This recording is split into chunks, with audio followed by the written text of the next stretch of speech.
Kain po tayo. Nakaluto na tayo ng ating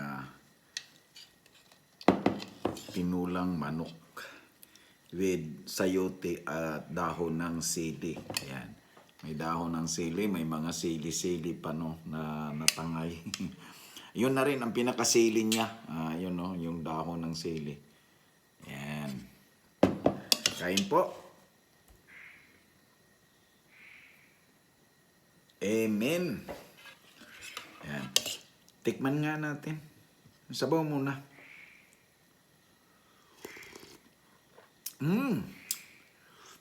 Tama lang. Kinuhan ko lang, hindi ko na hiniwa kasi wala akong kutsilyong malaki, no? Laman lang. Tingnan nyo yung, laki.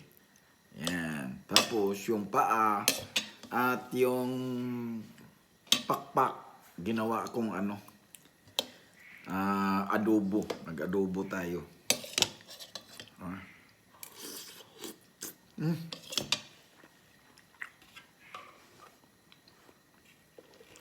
Sarap.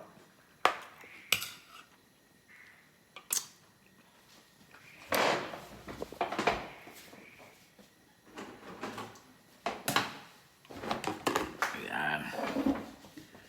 Ayan ang sayote natin.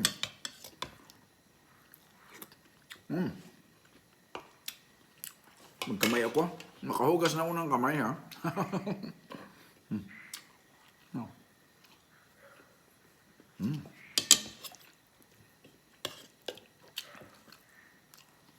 Dito natin, unahin natin to. Kailangan natin saw-sawan.